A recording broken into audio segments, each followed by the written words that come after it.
Hello students, YouTube channel socio classes ਵਿੱਚ ਤੁਹਾਡਾ ਸਵਾਗਤ ਹੈ। ਅੱਜ ਅਸੀਂ ਆਪਣੇ ਇਸ ਵੀਡੀਓ ਵਿੱਚ 9th ਕਲਾਸ ਦਾ ਪੰਜਾਬੀ ਦਾ ਸਿਲੇਬਸ ਜੋ ਕਿ 2021 ਤੋਂ ਲੈ ਕੇ 2022 ਤੱਕ ਫਿਕਸ ਕੀਤਾ ਗਿਆ ਹੈ। ਇਹ ਇਸ ਤਰ੍ਹਾਂ ਹੈ, ਇਸ ਦੇ ਵਿੱਚ ਕੁਝ ਚੈਪਟਰਸ ਕੱਟ ਦਿੱਤੇ ਗਏ ਹਨ ਜੋ ਪਹਿਲਾਂ ਤੁਹਾਡੇ ਸਿਲੇਬਸ ਦੇ ਵਿੱਚ ਸ਼ਾਮਿਲ ਕੀਤੇ ਗਏ ਸਨ। ਇਹ ਸਿਲੇਬਸ ਦੇ ਵਿੱਚ 2 ਵਾਰੀ ਤੁਹਾਡੇ ਪੇਪਰ ਲੈਣ ਲਈ ਕਿਹਾ ਗਿਆ ਹੈ ਜੋ कि 2 टर्म्स ਦੇ ਵਿੱਚ ਹੋਣਗੇ। फस्ट टर्म 40 ਮਾਰਕਸ ਦੀ ਹੋਏਗੀ प्लस सैकेंड टर्म 40 ਮਾਰਕਸ ਦੀ, और ਇਸ ਦੇ ਨਾਲ ਹੀ इंटरनल असैसमेंट टर्म फस्ट ਦੇ ਵਿੱਚ 10 अंक ਤੇ टर्म 2 ਦੇ ਵਿੱਚ 10 अंक ਦੀ ਹੋਏਗੀ। टोटल 100 ਮਾਰਕਸ ਦਾ ਹੋਏਗਾ। ਇਸ ਦਾ ਸਮਾਂ टर्म फस्ट जो है 90 ਮਿੰਟ ਦਾ ਹੈ ਅਤੇ टर्म 2 जो है ਇਹ 2 ਘੰਟੇ ਦੇ ਪੇਪਰ ਲਈ ਟਾਈਮ ਰੱਖਿਆ ਗਿਆ ਹੈ। ਇਸ ਦਾ ਸਿਲੇਬਸ ਜੋ ਕਿ ਨਵੰਬਰ ਦਸੰਬਰ 2021 ਲਈ टर्म फस्ट ਲਈ ਨਿਸ਼ਚਿਤ ਕੀਤਾ ਗਿਆ ਹੈ ਉਹ ਇਸ ਤਰ੍ਹਾਂ ਹੈ। ਸਭ ਤੋਂ ਪਹਿਲਾਂ 2 ਅਣਡਿੱਠੇ ਪੈਰੇ ਵਾਰਤਕ ਦੇ ਵਿੱਚੋਂ ਤੁਹਾਨੂੰ ਦਿੱਤੇ ਜਾਣਗੇ। ਇਸ ਦੇ ਵਿੱਚੋਂ MCQs ਤੁਹਾਨੂੰ ਪੁੱਛੇ ਜਾਣਗੇ। ਇਹ 10 ਮਾਰਕਸ ਦੇ ਹੋਣਗੇ।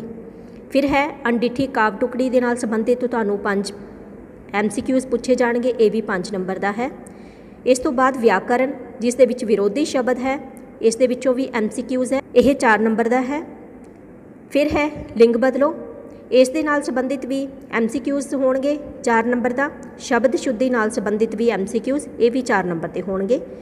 ਇਸ ਤੋਂ ਇਲਾਵਾ ਪਾਠ ਪੁਸਤਕਾਂ 'ਤੇ ਆਧਾਰਿਤ MCQs ਹੋਣਗੇ।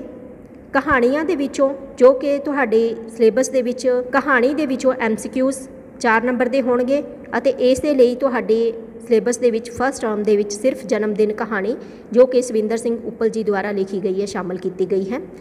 ਫਿਰ ਹੈ ਵਾਰਤਕ ਦੇ ਵਿੱਚੋਂ ਤੁਹਾਨੂੰ 4 ਨੰਬਰ ਦੇ ਕੁਐਸਚਨਸ MCQs ਹੋਣਗੇ। ਇਸ ਦੇ ਵਿੱਚ ਹੈ ਵਹਿਮੀ ਤਾਇਆ ਚੈਪਟਰ ਜੋ ਕਿ ਸੂਬਾ ਸਿੰਘ ਦੁਆਰਾ ਲਿਖਿਆ ਗਿਆ ਹੈ। ਦੂਜਾ ਹੈ ਮੁੜ ਵੇਖਿਆ ਪਿੰਡ ਜੋ ਕਿ ਬਲਰਾਜ ਸਾਹਨੀ ਜੀ ਦੁਆਰਾ ਲਿਖਿਆ ਗਿਆ, ਇਹ ਸ਼ਾਮਿਲ ਕੀਤੇ ਗਏ ਹਨ।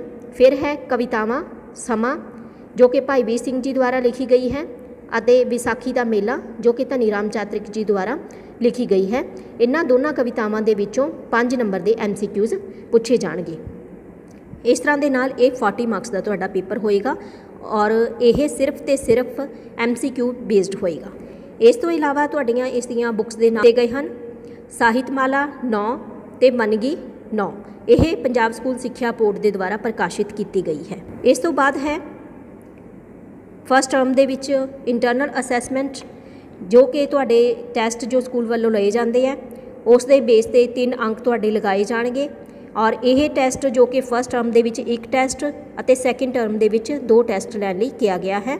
ਇਸ ਤੋਂ ਇਲਾਵਾ ਬਹੁਭਾਂਤੀ ਮੁਲਾਂਕਣ ਤੁਹਾਡੇ ਨਾਲ ਸੰਬੰਧਿਤ ਇਸ ਦੇ 2 ਅੰਕ ਹੋਣਗੇ।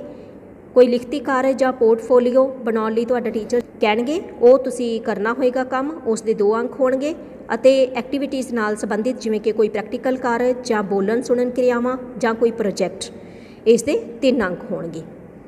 ਹੁਣ ਅਸੀਂ ਜਾਣਦੇ ਹਾਂ ਸੈਕਿੰਡ ਟਰਮ ਜੋ ਕਿ ਤੁਹਾਡੇ ਮਾਰਚ ਅਪ੍ਰੈਲ ਦੇ ਵਿੱਚ ਪੇਪਰ ਹੋਣੇ ਹੈ। ਉਸ ਦਾ ਸਿਲੇਬਸ ਜਿਸ ਦੇ ਵਿੱਚ ਵਿਆਕਰਨ ਹੈ, ਵਿਸਮਿਕ, ਇਹ ਛੋਟੇ ਉੱਤਰਾਂ ਵਾਲੇ ਪ੍ਰਸ਼ਨ ਹੋਣਗੇ ਔਰ 4 ਨੰਬਰ ਦਾ ਹੋਏਗਾ ਇਹ।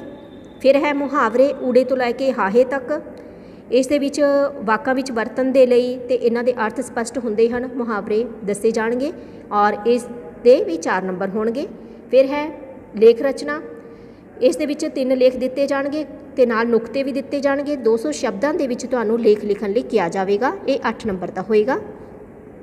ਪੱਤਰ ਰਚਨਾ ਨਿੱਜੀ ਤੇ ਦਫ਼ਤਰੀ, ਇਹਦੇ ਵਿੱਚ 2 ਪੱਤਰ ਤੁਹਾਨੂੰ ਦਿੱਤੇ ਜਾਣਗੇ, ਕੋਈ 1 ਤੁਸੀਂ ਕਰਨਾ ਹੋਏਗਾ, ਨੁਕਤੇ ਵੀ ਦਿੱਤੇ ਜਾਣਗੇ ਨਾਲ, ਇਹ 7 ਮਾਰਕਸ ਦਾ ਹੋਏਗਾ।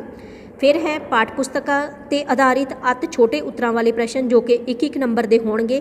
ਇਹ ਤੁਹਾਡੀ ਕਵਿਤਾ ਤੇ ਕਹਾਣੀ ਦੇ ਵਿੱਚੋਂ ਹੋਣਗੇ। ਕਵਿਤਾਵਾਂ ਦੇ ਵਿੱਚ 2 ਹੀ ਕਵਿਤਾਵਾਂ ਸ਼ਾਮਿਲ ਕੀਤੀਆਂ ਗਈਆਂ ਹਨ ਜਿਸ ਦੇ ਵਿੱਚ ਹੈ ਨਵੀਂ ਪੁਰਾਣੀ ਤਹਿਜੀਬ ਤੇ ਮਾਤਾ ਗੁਜਰੀ ਜੀ, ਦੇ ਵਿੱਚੋਂ 5 ਨੰਬਰ ਦੇ ਕੁਐਸਚਨਸ ਹੋਣਗੇ। ਫਿਰ ਹੈ ਛੋਟੇ ਉੱਤਰਾਂ ਵਾਲੇ ਪ੍ਰਸ਼ਨ, ਇਸ ਦੇ ਨਾਲ ਕਵਿਤਾਵਾਂ ਤੋਂ ਇਲਾਵਾ ਕਹਾਣੀ ਜੋ ਕਿ ਸਾਂਝੀ ਕੰਧ ਅਤੇ ਬੱਸ ਕੰਡਕਟਰ ਤੁਹਾਡੇ ਸਿਲੇਬਸ ਦੇ ਵਿੱਚ ਸ਼ਾਮਲ ਹੈ। ਇਸ ਤਰ੍ਹਾਂ ਕਵਿਤਾਵਾਂ ਤੇ ਕਹਾਣੀਆਂ ਦੋਨਾਂ ਦੇ ਮਿਲਾ ਕੇ 5 ਨੰਬਰ ਦੇ ਕੁਐਸਚਨ ਇਸ ਦੇ ਵਿੱਚੋਂ ਪੁੱਛੇ ਜਾਣਗੇ। ਫਿਰ ਹੈ ਛੋਟੇ ਉੱਤਰਾਂ ਵਾਲੇ 2 ਅੰਕ ਵਾਲੇ ਪ੍ਰਸ਼ਨ ਜੋ ਕਿ ਇਹਨਾਂ ਦੋਨਾਂ ਕਹਾਣੀਆਂ ਦੇ ਵਿੱਚੋਂ ਤੇ ਨਾਲ ਇਕਾਂਗੀ ਜੋ ਕਿ ਪਾਲੀ ਭੁਪਿੰਦਰ ਸਿੰਘ ਜੀ ਦੁਆਰਾ ਲਿਖੀ ਗਈ ਹੈ ਸਿਰਜਣਾ, ਇਸ ਦੇ ਵਿੱਚੋਂ ਵੀ ਤੁਹਾਨੂੰ ਕੁਐਸਚਨਸ ਪੁੱਛੇ ਜਾਣਗੇ 4 ਨੰਬਰ ਦੇ। ਫਿਰ ਹੈ ਵੱਡੇ ਉੱਤਰਾਂ ਵਾਲੇ ਪ੍ਰਸ਼ਨ ਜੋ ਕਿ ਵਾਰਤਕ ਦੇ ਵਿੱਚੋਂ ਹੋਣਗੇ। ਵਾਰਤਕ ਦੇ ਵਿੱਚ ਬੇਬੇ ਜੀ ਜੋ ਕਿ ਡਾਕਟਰ ਹਰਪਾਲ ਸਿੰਘ ਪੁੰਨੂ ਜੀ ਦੁਆਰਾ ਲਿਖਿਆ ਗਿਆ ਨਿਬੰਧ ਹੈ। ਇਸ ਦੇ ਵਿੱਚੋਂ ਤੁਹਾਨੂੰ ਕੁਐਸਚਨਸ ਪੁੱਛੇ ਜਾਣਗੇ। ਇਹ 4 ਨੰਬਰ 'ਤੇ ਹੈ, ਜੋ ਕਿ 50 ਤੋਂ 60 ਸ਼ਬਦਾਂ ਦੇ ਵਿੱਚ ਤੁਸੀਂ ਇਸ ਦਾ ਆਨਸਰ ਦੇਣਾ ਹੋਵੇਗਾ। ਫਿਰ ਹੈ ਇਕਾਂਗੀ ਦੇ ਵਿੱਚੋਂ ਵੱਡੇ ਉੱਤਰਾਂ ਵਾਲੇ ਪ੍ਰਸ਼ਨ। ਸਿਰਜਣਾ ਇਕਾਂਗੀ ਜੋ ਤੁਹਾਡੇ ਸਿਲੇਬਸ ਦੇ ਵਿੱਚ ਸ਼ਾਮਲ ਹੈ, ਇਸ ਦੇ ਵਿੱਚੋਂ ਵੀ 50 ਤੋਂ 60 ਸ਼ਬਦਾਂ ਦੇ ਵਿੱਚ ਤੁਹਾਨੂੰ ਆਨਸਰ ਲਿਖਣ ਲਈ ਕਿਹਾ ਜਾਵੇਗਾ। ਇਹ 4 ਨੰਬਰ ਦਾ ਇੱਕ ਕੁਐਸਚਨ ਹੋਏਗਾ, ਨਾਲ ਚੁਆਇਸ ਦਿੱਤੀ ਜਾਵੇਗੀ। ਸੈਕਿੰਡ ਟਰਮ ਦੇ ਵਿੱਚ ਵੀ 10 ਮਾਰਕਸ ਦੀ ਇੰਟਰਨਲ ਅਸੈਸਮੈਂਟ ਹੈ, ਜੋ ਕਿ ਤੁਹਾਡੇ ਟੈਸਟ ਜੋ ਟੀਚਰਸ ਵੱਲੋਂ ਲਏ ਜਾਣਗੇ ਉਸ ਦੇ ਬੇਸ 'ਤੇ ਹੋਏਗਾ। ਟਰਮ ਫਸਟ ਦੇ ਵਿੱਚ ਇੱਕ ਟੈਸਟ ਅਤੇ ਟਰਮ ਸੈਕਿੰਡ ਦੇ ਵਿੱਚ 2 ਟੈਸਟ ਲੈਣ ਲਈ ਬੋਰਡ ਵੱਲੋਂ ਕਿਹਾ ਗਿਆ ਹੈ। ਇਸ ਤੋਂ ਇਲਾਵਾ ਬਹੁਭਾਂਤੀ ਮੁਲਾਂਕਣ 2 ਨੰਬਰ ਦਾ, ਲਿਖਤੀ ਕਾਰਜ ਜਾਂ ਪੋਰਟਫੋਲੀਓ 2 ਅੰਕ ਦਾ, ਇਹ ਐਕਟੀਵਿਟੀਜ਼ ਨਾਲ ਸੰਬੰਧਿਤ ਜਿਹੜੀਆਂ ਕਿਰਿਆਵਾਂ ਹੈਗੀਆਂ ਉਹ ਵੀ 2 ਅੰਕ ਦੀਆਂ ਹੋਣਗੀਆਂ। ਇਸ ਤਰ੍ਹਾਂ ਇਹ 2021 ਤੋਂ ਲੈ ਕੇ ਅਪ੍ਰੈਲ 2022 ਤੱਕ ਦਾ ਤੁਹਾਡਾ ਇਹ ਸਿਲੇਬਸ ਜੋ ਕਿ 100 ਮਾਰਕਸ ਦਾ ਹੋਏਗਾ, 2 ਟਰਮਸ ਦੇ ਵਿੱਚ ਹੋਏਗਾ। Best of luck.